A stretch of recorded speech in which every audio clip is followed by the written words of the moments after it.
Hi అండి, అందరికీ నమస్కారం. Welcome to job box 360 YouTube channel. SSC GD constable exam సంబంధించి మీకు ప్రతిరోజు అర్థమెటిక్ అదేవిధంగా రీజనింగ్ సంబంధించి ఎగ్జామ్లో ఎలాంటి మోడల్స్ వస్తున్నాయో వాటిని మీకు నీట్గా ఎక్స్ప్లెయిన్ చేయడం జరుగుతుంది. ఈరోజు 21కి సంబంధించిన ఆల్ షిప్స్లో ఎలాంటి క్వశ్చన్స్ వచ్చాయి, వాటికి సంబంధించినటువంటి ఇన్ఫర్మేషన్ అనేది అంటే ప్రతి క్వశ్చన్ని నీట్గా ఇక్కడ మనం అయితే చూద్దాం. మీరు కూడా ఒక పెన్ అండ్ పేపర్ తీసుకుని ప్రాక్టీస్ చేయండి.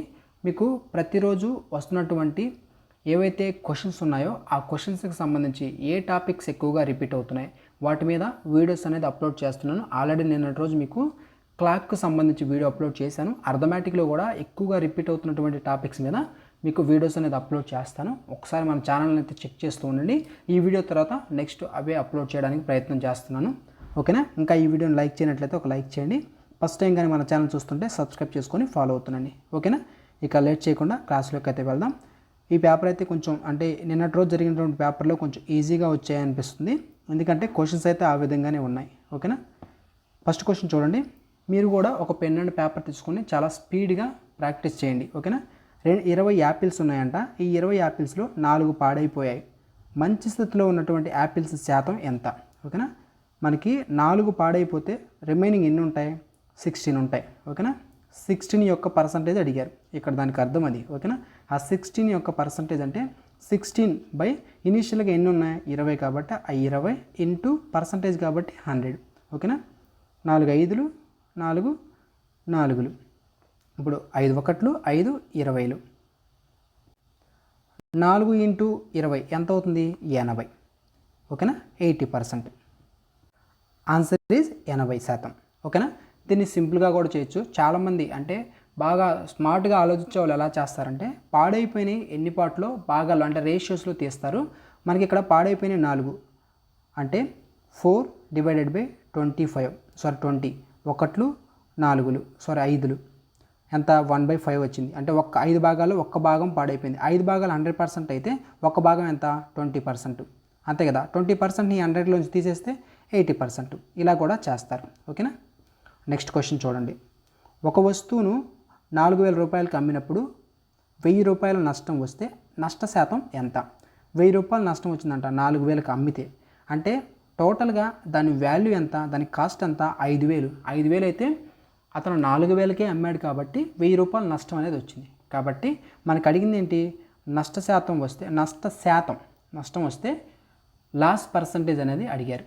ఓకేనా? ఆ లాస్ పర్సంటేజ్ కనుక్కోవాలి. ఫస్ట్ ఆఫ్ ఆల్ మనకి 1000 లాస్ కాబట్టి లాస్ బై సిపి ఇంటూ 100 కదా ఫార్ములా. లాస్ అంతా 1000 బై సిపి అంతా మనకి 4000కి అమ్మాడు కానీ అసలు అంతా 5000 కాబట్టి సిపి అనేది 5000 అవుతుంది. ఈ పాయింట్ మీరు గుర్తుపెట్టుకోవాలి.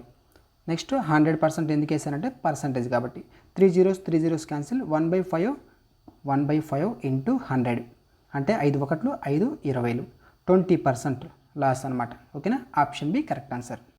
ఈ క్వశ్చన్ కూడా ఈజీ అనండి. 2 4 6 8 288 వరకు ఉన్నటువంటి పదాల మొత్తం ఎంత అని అడిగారు. ఇక్కడ మీరు గమనిస్తే 2 4 6 8 ఇవన్నీ ఏంటి? Even numbers. 2 కానీ 4 కానీ 6 కానీ 8 కానీ మొత్తం ఈవెన్ నెంబర్స్ అనమాట. మనకి మొదటి n సరి సంఖ్యల మొత్తం some of first n even numbers formula ఏంటి? n into n plus 1. ఓకేనా? వీటిలో n కనుక్కోవడం ఎలా అంటే మనకి చివరి పదం ఏదైతే ఉందో ఈ 288 ఉందో దాన్ని అంటే ఆ చివరి పదం బై 2 చేస్తే n వాల్యూ వస్తుంది. వేర్ n ఈక్వల్ టు 288/2 ఎంత? 144 వస్తుంది. 144 వస్తుంది. ఇది n వాల్యూ అనమాట. ఇప్పుడు n into n plus 1 n into n plus 1లోకి సబ్స్టిట్యూట్ చేయండి. n అంటే ఎంత? 144. తర్వాత 144 ప్లస్ 1. ఇప్పుడు 144 ఇంటూ 145 దీన్ని మల్టిప్లై చేయాలి. ఓకేనా? దీన్ని మనం మల్టిప్లై చేస్తే మనకు ఆన్సర్ అనేది ఎంత వస్తుందంటే 20880. ఓకేనా? ఆన్సర్ అనేది ఆప్షన్ ఏ కరెక్ట్ ఆన్సర్. ఈ విధంగా వస్తుంది. ఓకేనా? దీన్ని మల్టిప్లై చేయాలి. నెక్స్ట్ క్వశ్చన్ చూడండి. వరుసగా ఉన్నటువంటి 3 బేసి సంఖ్యల లబ్ధం 105 ఇచ్చారు. అయితే అందులో అతిపెద్ద సంఖ్య ఇది. What is the largest number? Largest number కనుక్కోవాలి. మూడింటి యొక్క లబ్ధం ఇచ్చారు. ఓకేనా? ప్రొడక్ట్ అనేది ఇచ్చారు 105. ఇప్పుడు దీన్ని ఎలా చేస్తారంటే ఎగ్జామ్లో మీరు ఎలా చేశారో నాకైతే తెలియదు. ఇక్కడ ఈ క్వశ్చన్ని మీరు ఆప్షన్స్ వైజ్గా వెళ్తే ఈజీగా చేయొచ్చు. మనకు ఆప్షన్స్లో ఫస్ట్ ఇక్కడ ఉన్నటువంటి 7 నేను తీసుకుంటున్నాను డైరెక్ట్గా, అంటే టైం వేస్ట్ చేయడం ఎందుకని చెప్పేసి డైరెక్ట్గా చెప్తున్నాను. 7 తీసుకుంటున్నాను. 7 అనేది మనకి ఇక్కడ ఏమైనా అందులో అతిపెద్ద సంఖ్య ఏది అంటే వీటిలో ఇవన్నీ పెద్ద సంఖ్యలో వీటిలో ఒకటి ఉంది ఆన్సర్ అనేది, అది పెద్ద సంఖ్య. నేను 7 అనేది తీసుకున్నాను. ఇది పెద్ద సంఖ్య అయినప్పుడు దీనికి ముందు వరుసగా ఉన్నాయన్నారు కాబట్టి దీనికి ముందు ఉన్నటువంటి ఆడ్ నెంబర్ బేస్ సంఖ్య ఏంటి 5 ఉంటుంది, దీనికి ముందు 3 ఉంటుంది. ఓకేనా. ఇప్పుడు 3 వీటిలో పెద్దది ఏంటంటే 7. ఇప్పుడు 3 5 ఎంత 15. 15 × 7 105. ఓకేనా, వచ్చింది కదా ఆన్సర్. సో ఈ విధంగా చేయాలి. పెద్ద నెంబర్ ఏదంటే 7. ఆప్షన్స్ వైజ్గా వెళ్తే ఈజీగా చేయొచ్చు. ఓకేనా, ఇలా చేయాలి ఎగ్జామ్లో. ఆప్షన్స్ ఈ కరెక్ట్ ఆన్సర్. నెక్స్ట్ క్వశ్చన్, 180 కిలోమీటర్ల దూరాన్ని 60 కిలోమీటర్ల వేగంతో, ఓకేనా, 60 km/h వేగంతో వెళ్ళే బదులు 90 km/h వేగంతో వెళ్తే ఎంత సమయం ఆదా అవుతుంది? దీంట్లో మనకి ఎంత సమయం ఆదా అవుతుందంటే టైమ్ ఈజ్ ఈక్వల్ టు ఏంటి, డిస్టెన్స్ బై స్పీడ్. ఈ ఫార్ములా గుర్తుండాలి. ఓకేనా, distance equal to time into speed. ఇది ఒక్కటి గుర్తుంచుకొని దాన్ని ఎలాగైనా మార్చుకోవచ్చు. స్పీడ్ కావాలంటే డిస్టెన్స్ బై టైం వేసుకోవచ్చు, టైం కావాలంటే డిస్టెన్స్ బై స్పీడ్ వేసుకోవచ్చు, డిస్టెన్స్ కావాలంటే టైం ఇంటూ స్పీడ్ చేయొచ్చు. ఓకేనా, ఈ ఫార్ములా గుర్తుంచుకోండి. ఇప్పుడు టైం కావాలంటే డిస్టెన్స్ బై స్పీడ్ చేయాలి. ఫస్ట్ ఆఫ్ ఆల్ మనకి 180 కిలోమీటర్ల దూరాన్ని 60 కిలోమీటర్ల వేగంతో వెళ్తే అన్నారు కాబట్టి దాన్ని చేయండి. 180 అనేది డిస్టెన్స్ బై 60 ఇచ్చారు. 0 0 క్యాన్సిల్, 1 3. ఇక్కడంతా 3 అవర్స్ వచ్చింది. ఓకేనా, 60 km/h వేగంతో వెళ్తే 3 అవర్స్ పడుతుంది. అదే 90 km వేగంతో వెళ్తే అది కూడా చేయండి. 180 అనేది డిస్టెన్స్ బై స్పీడ్ వచ్చేసరికి 90. 0 0 క్యాన్సిల్, 1 2. 2 అవర్స్ పడుతుంది. 90 km/h వేగంతో వెళ్తే 2 అవర్స్ పడుతుంది. 60 km/h వేగంతో వెళ్తే 3 అవర్స్ పడుతుంది. అంటే డిఫరెన్స్ ఎంత ఉంది, 1 అవర్ అనేది ఉంది. ఎంత, 1 అవర్. 1 అవర్ అనేది ఉంది. Answer is 1 hour. ఓకేనా, ఎంత సమయం ఆదా అవుతుందంటే 1 అవర్ ఆదా అవుతుంది. నెక్స్ట్ క్వశ్చన్ చూడండి, 36 లీటర్ల మిశ్రమం ఆల్కహాల్, యాసిడ్ మరియు నీటి నిష్పత్తి ఇచ్చారు. 2:1:1 ఉండగా కొంత మార్పుల తర్వాత కొత్త నిష్పత్తి 2:4:1గా మారింది. అయితే కొత్త మిశ్రమంలో యాసిడ్ పరిమాణం ఎంత? ఓకేనా, రేషియో మెథడ్ మీరు దీన్ని చేసి ఆన్సర్ అనేది కామెంట్ సెక్షన్లో చేయండి.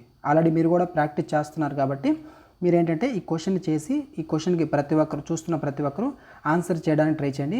ఒకవేళ మీరు ఆన్సర్ చేయలేకపోయినా మీరన్నా మీరంటే పేపర్ ఒక పెన్ అండ్ ఒక పేపర్ తీసుకొని ప్రాక్టీస్ చేయండి. ఓకేనా, మీకు ప్రాక్టీస్ అయితే ఎగ్జామ్లో ఈజీ అవుతుందని చెప్పేసి నేను మిమ్మల్ని ఇలాగా హోంవర్క్ లాగా ఒక్కొక్క క్వశ్చన్ ఇస్తున్నాను. ఓకేనా, మీరు ఒకవేళ కొంతమంది కామెంట్ చేస్తున్నారు, గుడ్. కొంతమంది కామెంట్ చేయలేకపోతున్నారు. ఒకవేళ కామెంట్ చేయలేకపోయినా కానీ మీరు పెన్ అండ్ పేపర్ తీసుకొని ప్రాక్టీస్ చేయండి. ఓకేనా, అది మీకే యూజ్ అవుతుంది. నెక్స్ట్ క్వశ్చన్, 7 సెంటీమీటర్ల పొడవు 5 సెంటీమీటర్ల వెడల్పు ఉన్న దీర్ఘచతురస్రం యొక్క చుట్టుకొలత ఎంత? దీర్ఘచతురస్రం అంటే ఏంటి, రెక్టాంగులర్. ఓకేనా, రెక్టాంగులర్లో చుట్టుకొలత ఫార్ములా ఏంటి, 2/L + B. ఏంటి, 2/L + B.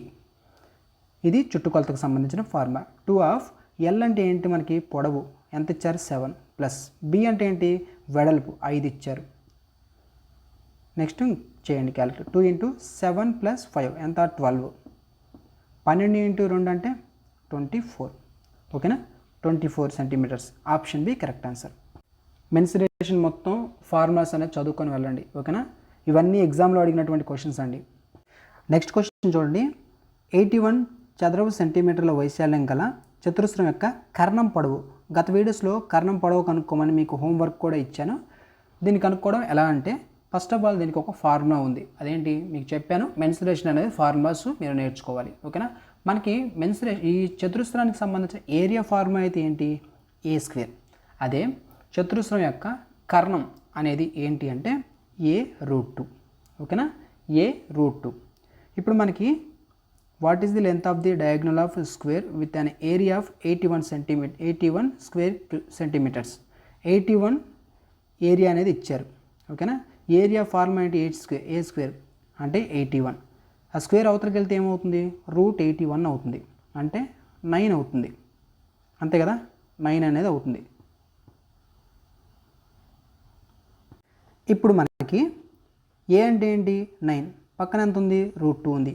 9√2. ఇక్కడ ఆప్షన్స్ అనేది తప్పు పడ్డాయి. ఓకేనా, ఆన్సర్ ఈజ్ 9√2. ఇది ఆన్సర్. నెక్స్ట్ క్వశ్చన్, 15 మంది వ్యక్తుల సగటు బరువు 40 kg. అందులో 5 మంది సగటు బరువు 50 kg అయితే మిగిలిన 9 మంది సగటు బరువు ఎంత? దీన్ని ఈజీగా కూడా చేయొచ్చు, ఎందుకంటే వాల్యూస్ అనేది ఈజీగా ఉన్నాయి కాబట్టి డైరెక్ట్గా మీరు క్యాలిక్యులేట్ చేసి కూడా చేయొచ్చు. ఓకేనా, ఫస్ట్ ఇక్కడ చూడండి, 15 మంది యొక్క సగటు బరువు 40 అంటే 15 × 40 చేయండి. ఈజీగా ఉందని నేను ఇలా చేస్తున్నాను. 4 15 ఎంత 60, పక్కన ఒక 0 ఉంది కాబట్టి 600. నెక్స్ట్ 5 మంది సగటు బరువు 50 కేజీలు అన్నారు కాబట్టి 5 5లు ఎంత 25, పక్కన 0 ఉంది 250. ఇప్పుడు ఈ 600 నుంచి 250 తీసేస్తే ఎంత వస్తుంది 350 వస్తుంది. ఓకేనా. ఈ 350 అనేది ఆ రిమైనింగ్ ఉన్నటువంటి పీపుల్ యొక్క కౌంటింగ్. కానీ వాడు ఏం అడిగాడు, అయితే మిగిలిన 9 మంది యొక్క సగటు బరువు ఎంత అన్నారు. సగటు అడిగారు కాబట్టి బై 9 వేయాలి. 9 మంది కాబట్టి 9 కౌంటింగ్ అనేది. ఓకేనా. 9 ఒకట్లు. ఓకేనా. నెక్స్ట్ దీన్ని క్యాలిక్యులేట్ చేయండి. 9 3లు ఎంత 9 3లు 27 అవుతుంది. ఇట్లా మీరు క్యాలిక్యులేట్ చేస్తే 38.88. ఓకేనా. 38.88 అనేది ఆన్సర్ అనేది వస్తుంది. ఓకేనా. ఓకేనా. ఆప్షన్ బి కరెక్ట్ ఆన్సర్ అవ్వాలి. కానీ ఇక్కడ 4 కాదు 8 ఇది. ఓకేనా. 888 38.88. ఓకేనా. ఇది కరెక్ట్ ఆన్సర్. నెక్స్ట్ క్వశ్చన్ చూడండి. 10 మరియు 11 గంటల మధ్య గడియారపు ముళ్ళు 165 డిగ్రీల కోణం చేస్తే సమయం సుమారు ఎంత? సమయం సుమారు ఎంత? మనకి ఆల్రెడీ నిన్నటి రోజు మీకు క్లాక్కు సంబంధించి అప్లోడ్ చేశాను వీడియో. ఓకేనా. ఆ వీడియోలో చెప్పిన మోడల్స్ అన్నీ చాలా ఇంపార్టెంట్, ఒకసారి అయితే చూసుకోండి. ఓకేనా.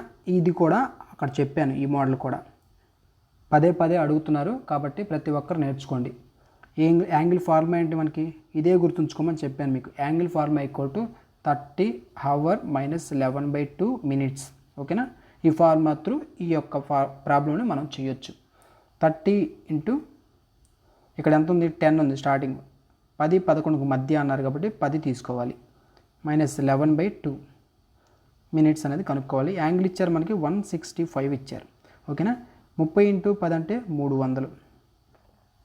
ఇప్పుడు ఈ 11/2 మినిట్స్ అనేది అవతల తీసుకెళ్ళి 165 అవతల తీసుకొస్తే -165 ఇక్కడ 11/2 మినిట్స్.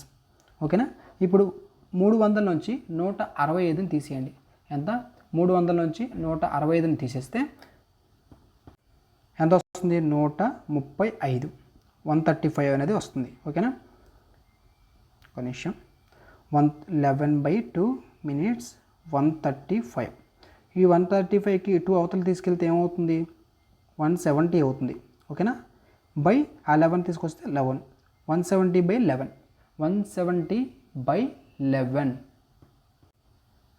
సారీ ఇక్కడ 270, మిస్టేక్ రాశాను. 270/11. 270/11 అంటే ఎంత వస్తుంది మనకి 24.54 నిమిషాలు. ఓకేనా. 24.54 నిమిషాలు అనేది ఆన్సర్ అవుతుంది. 270/11 అనేది చేస్తే ఇంత ఆన్సర్ అనేది వస్తుంది 24.54 మినిట్స్. ఈ ప్రాబ్లం ఉంది కదా. 3 గంటల తర్వాత గంటల ముళ్ళు మరియు నిమిషాల ముళ్ళు మధ్య 135 డిగ్రీల కోణం ఎప్పుడు ఏర్పడుతుంది? ఓకేనా. ఈ యాంగిల్ అనేది ఎప్పుడు ఏర్పడుతుంది అని అడిగారు. ఈ ప్రాబ్లం కూడా మీరు చేయండి. ఓకేనా. ప్రతి దాంట్లో ఒక 2 ప్రాబ్లమ్స్ అనేది చెప్తున్నాను కదా, ఈ ప్రాబ్లం కూడా మీరు ట్రై చేయండి.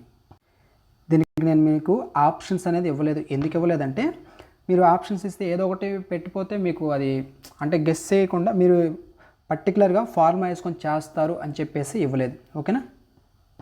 నెక్స్ట్ డైరెక్ట్గా ఏకంగా యాంగిల్ అడిగారు. ఈ ప్రాబ్లం చూసారు కదా. క్యాలెండర్ నుంచి క్లాక్ నుంచి ఎలాంటి క్వశ్చన్స్ అనేది వస్తున్నాయో ఒకసారి చూసుకోండి. ఓకేనా. 2:30 2 గంటల 30 నిమిషాలు సమయంలో గడియారం ముళ్ళు మధ్య కోణాన్ని కనుక్కోండి. యాంగిల్ కనుక్కోవాలి.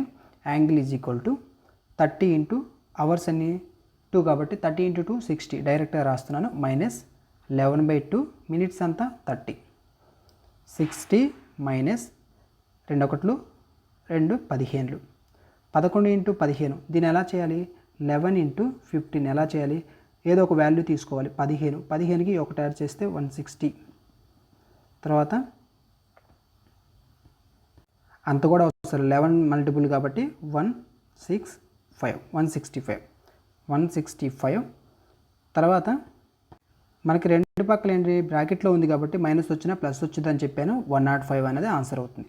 ఓకేనా. 60 పోతే 165లో 105 ఆన్సర్ ఈజ్ 105.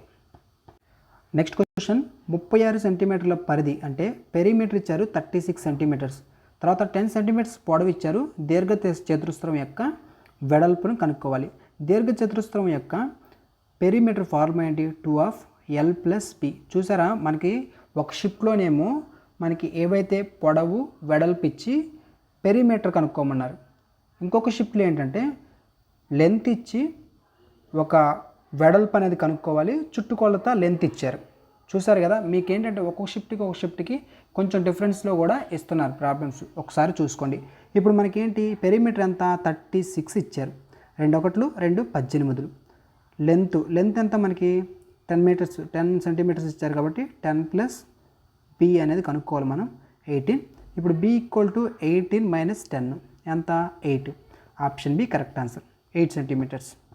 నెక్స్ట్ క్వశ్చన్, 1 నుండి 40 వరకు ఉన్న సహజ సంఖ్యల వర్గాల మొత్తాన్ని కనుక్కోవాలి.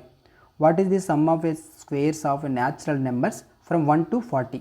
ఓకేనా, దీనికి ఫార్ములా ఉందండి, అదేంటంటే n into n plus 1 2n plus 1 divided by 6. ఓకేనా, ఈ ఫార్ములా మీకు గుర్తుండాలి. ఏంటి, సహజ సంఖ్యల వర్గాల మొత్తాన్ని కనుక్కోవడానికి ఫార్ములా ఇది. వీటిలో వేరే n అంటే 40. ఓకేనా, 1 నుంచి 40 వరకు ఉన్నారు కాబట్టి n అంటే 40. ఇక్కడ రాస్తున్నాను 40 ఇంటూ 40 ప్లస్ 1 41 ఇంటూ తర్వాత 2 ఇంటూ 40 అంటే 80 ప్లస్ 1 అంటే 81 డివైడెడ్ బై 6. 2 3 2 20. ఇక్కడ రాస్తున్నాను. Okay, 20 41 and 81 by 3.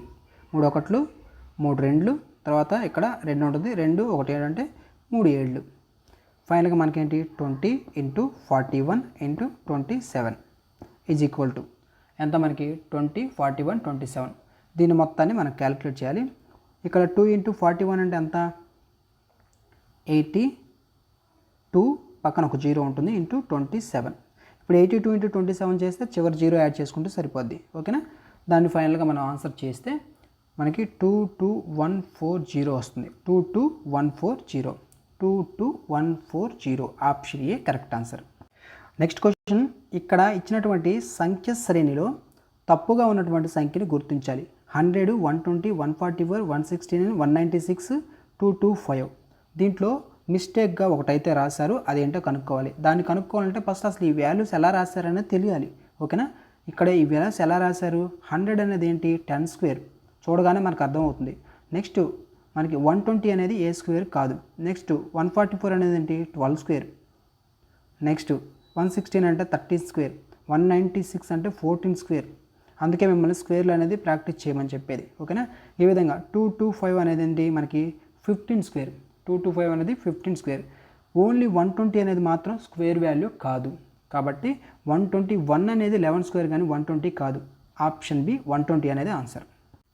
ఈ క్వశ్చన్ చూడండి, ఇదైతే చాలా ఈజీగా చేయొచ్చు, మీరు చూడగానే ఆన్సర్ చేయొచ్చు అనమాట. జనరల్గా దీన్ని చేస్తే సంవత్సరాల వైజ్గా రాసుకుంటూ వెళ్తారు. సాధారణ సంవత్సరానికి ఆడ్ డేస్ 1 అని, లీప్ సంవత్సరానికి ఆడ్ డేస్ 2 అని, ఇలా 2015 నుంచి కౌంట్ చేసుకుంటూ 7 ఆడ్ డేస్ వచ్చేదాకా చూసుకొని శేషం 0 వచ్చి తర్వాత వచ్చే సంవత్సరం ఆ సంవత్సరమే మరలా 2017 క్యాలెండర్ ఏ సంవత్సరంలో రిపీట్ అవుతుందంటే 2000 సంథింగ్ ఆ సంవత్సరంలో రిపీట్ అవుతుందని చెప్పేసి అంటారు. అయితే మనకి ఇక్కడ ఈ క్వశ్చన్ ఈజీగా చేయొచ్చు. అదేంటంటే మనకి ఇచ్చినటువంటి సంవత్సరంలో చివరి ఉన్నటువంటి 2 డిజిట్స్ని బై 4తో డివిజిబుల్ చేయండి. 4 ఒకట్లు 4 4 ఎంత 16. శేషం ఎంత వస్తుంది 1 వస్తుంది, అంతే కదా. 1 వస్తుంది, మనకి ప్లస్ 6 యాడ్ చేసుకుంటే సరిపోతుంది. ఆ ప్లస్ 6 యాడ్ చేస్తే సరిపోతుంది. 1 వచ్చిందంటే ప్లస్ 6 యాడ్ చేయాలి, అప్పుడు మొత్తం 7 అంటే 2017 తర్వాత ఆ 2017 ప్లస్ ఆ 6 ఉంది కదా, ఈ 6ని యాడ్ చేస్తే ఎంత వస్తుంది 2023 అనేది వస్తుంది. Answer is 2023. ఓకేనా, మనకి చివర ఏవైతే 2 లెటర్స్ ఉన్నాయో 1 7 అనేది దాన్ని బై 4తో చేస్తే శేషం అనేది 1 వస్తేనేమో ప్లస్ 6 యాడ్ చేయాలి. అంటే ఈ 2017కి ప్లస్ 6 యాడ్ చేయాలని అర్థం. అంటే 6 ఇయర్స్ని యాడ్ చేయాలి అని అర్థం. ఆ 6 ఇయర్ ఏదైతే ఉందో అదే ఆన్సర్ అవుతుంది. అదే మనకి శేషం అనేది 2 లేదా 3 అనేది వచ్చిందనుకోండి, మనకి 11 సంవత్సరాలు అనేది యాడ్ చేయాలి, ప్లస్ 11 అనేది యాడ్ చేయాలి. అదే శేషం అనేది 0 వచ్చిందనుకోండి, ఓకేనా, శేషం 0 వస్తే మనకి ప్లస్ 28 సంవత్సరాలు అనేది కలపాలి. 0 వస్తేనేమో 28 ప్లస్ 28 కలపాలి. 2 or 3 వస్తేనేమో ఏం కలపాలి, ప్లస్ 11 యాడ్ చేయాలి. ప్లస్ 1 వస్తే 6 యాడ్ చేయాలి. ఓకేనా, ఈ పాయింట్స్ మీకు తెలియాలి. నెక్స్ట్ క్వశ్చన్ చూడండి, మనకి ఇక్కడ క్వశ్చన్ ఏమి ఇచ్చారు, 1 cube plus 2 cube plus and so on 40 cube విలువ కనుక్కోవాలి.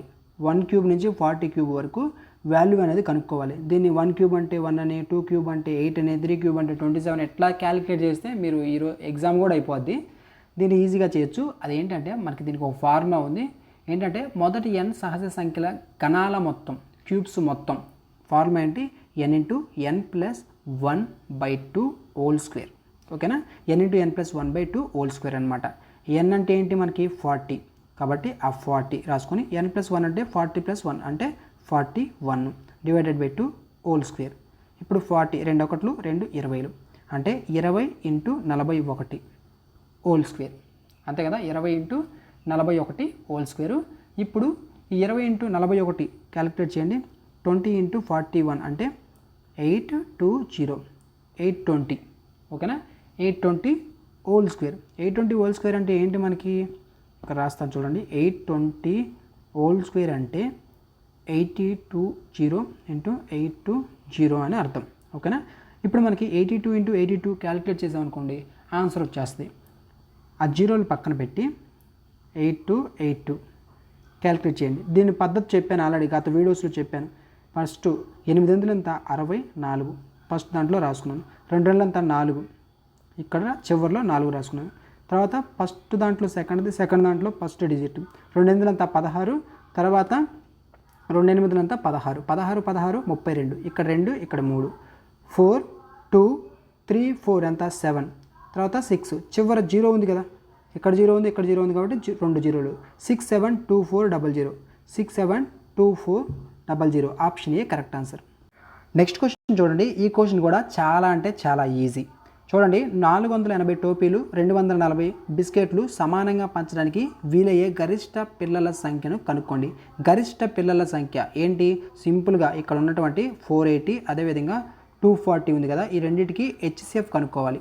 హెచ్సిఎఫ్ కనుక్కోవడమే ఆన్సర్. ఓకేనా, ఇక్కడ 480ని ఏ విధంగా రాసుకోవచ్చు, 240 ఇంటూ 2గా రాయొచ్చు కదా, ఇక్కడ ఆల్రెడీ 240 ఉంది కాబట్టి ఇక్కడ మీరు చూస్తే ఈ 240ని తీసుకుంటే ఈ 240 అనేది 240 ఇంటూ 2 చేస్తే 480 వస్తుంది కాబట్టి HCF is 240. Answer is option B correct answer. Next question చూడండి, దీన్ని హెచ్సిఎఫ్ కనుక్కోవాలి. ఇది కూడా చెప్తాను చూడండి. 100 120 185 సంఖ్యల యొక్క హెచ్సిఎఫ్ కనుక్కోండి. ఓకేనా, మనకి 100 120 185 సంఖ్యలు ఇట్లా ఇచ్చినప్పుడు కింద ఆప్షన్స్ని కూడా చూడండి, మీకు ఈజీగా ఆన్సర్ వస్తుంది. వీటిలో చూడండి 100ని ఏ విధంగా రాసుకోవచ్చు, 5 ఇంటూ 20. ఎందుకంటే మనకి ప్రతి చూడండి 5తో డివిజిబుల్ అవుతుంది. అంకెలను చూడగానే మీకు గుర్తు రావాలి, అంటే ఇది ఎలా చేయొచ్చు అని. ఓకేనా, నెక్స్ట్ మనకి 120ని ఏ విధంగా రాయొచ్చు, 120 అనేది మనకి 5 ఇంటూ 24. నెక్స్ట్ 185ని ఏ విధంగా రాయొచ్చు, 5 ఇంటూ 37గా రాయొచ్చు. 185ని 5 ఇంటూ 37గా. మనకి ఇక్కడ ప్రతి చోట చూడండి 5తో మల్టిప్లై అవుతుంది కాబట్టి option C is correct answer. HCF is 5. Next question చూడండి, ఒక వస్తువు యొక్క అమ్మకపు ధరలో 50% దాని కొనుగోలు ధరలో 5/4 వంతుకు సమానమైతే లాభ శాతం ఎంత. దీన్ని రాయడం వస్తే ఈజీగా చేయొచ్చండి. మనకి ఒక వస్తువు యొక్క అమ్మకపు ధరలో 50% దాని కొనుగోలు ధరలో 5/4 వంతు సమానమైతే అంటే ఇక్కడ చూడండి 50% ఇచ్చారు. 50% ఏంటి, దాని మీనింగ్ ఏంటంటే ఆఫ్. 50% ఆఫ్ అంటే ఏంటి, ఇంటూ అని చెప్పాను మీకు, నేను డైరెక్ట్గా రాసుకుంటున్నాను. 50% ఆఫ్ అంటే ఇంటూ ఎస్పి. 50% ఆఫ్ అంటే ఇంటూ ఎస్పి, సెల్లింగ్ ప్రైస్ అన్నారు కాబట్టి, ఈజ్ ఈక్వల్ టు మనకేంటి 5/4 ఇచ్చారు. 5/4 ఆఫ్, ఇక్కడ ఏంటి కాస్ట్ ప్రైస్ కాబట్టి సిపి. ఇప్పుడు చూడండి 5 ఒకట్లు 5 పదులు 10% ఉంది. 4 అవతలు తీసుకెళ్తే 40% అవుతుంది. ఓకేనా, ఇక్కడ సిపి బై అది ఎస్పి అవతలకు వస్తే ఎస్పి కిందకు వస్తుంది. 40%ని ఏ విధంగా రాసుకోవచ్చు, ఇక్కడ రాస్తాను చూడండి. ఇప్పుడు చూడండి ఇక్కడ 40% ఏ విధంగా రాయొచ్చు, 2/5గా రాయొచ్చు. 2 అంటే సిపి, ఎస్పి అంటే 5, డిఫరెన్స్ ఎంత 3 అంటే 3 పెరిగింది. మనకేమడిగారు, లాభ శాతం ఎంత అన్నారు కాబట్టి పెరిగింది అంతా 3. ఇనిషియల్గా సిపి ఎంత 2 ఇంటూ 100, 2 ఒకట్లు 2 50, 3 5 15, పక్కన ఒక 0, 150%. ఓకేనా, ఆప్షన్ సి కరెక్ట్ ఆన్సర్. ఈ విధంగా అయితే రావడం జరిగిందండి. ఓకేనా, ఒకవేళ ఎక్కడన్నా ఏదైనా ప్రాబ్లంలో మిస్టేక్ అంటే వాల్యూ ఏదన్నా తప్పుగా ఇచ్చుంటే మోడల్స్ అనేది ఇవే వచ్చాయి. గత మనకి 18వ తేదీ కానీ 19వ తేదీ కానీ నెక్స్ట్ 20వ తేదీ కానీ ఈ తేదీల్లో కొంచెం పేపర్లో ఆలోచించే విధంగా ఇవ్వడం జరిగింది. ఓకేనా. ఒక్కొక్క పేపర్ ఒక్కొక్కలాగా ఉంటుంది. ఒక్కొక్క పేపర్ చాలా ఈజీగా ఇస్తారు, ఒక్కొక్క పేపర్ ఏంటంటే మీడియం లెవెల్లో ఇస్తారు. ఓకేనా. కొన్ని పేపర్స్ మాత్రం మీడియం టు హార్డ్ లెవెల్లో పేపర్ అనేది ఉంటుంది. ఓకేనా. ఈ వీడియోని ఇంకా లైక్ చేయనట్లయితే లైక్ చేయండి. మీకు చెప్పాను కదా అర్థమెటిక్లో కూడా ఏ టాపిక్స్ ఎక్కువగా రిపీట్ అవుతున్నాయో వాటి మీద ఏ మోడల్స్ వచ్చాయో ఆ మోడల్స్ని మీకు అందించడానికి ప్రయత్నం చేస్తాను. ఇంకా మన ఛానల్ సబ్స్క్రైబ్ చేసుకోకపోతే సబ్స్క్రైబ్ చేసుకోండి. ఒకసారి ప్రతిరోజు మన ఛానల్ ఒకసారి చెక్ చేస్తూ ఉండండి. Thanks for watching.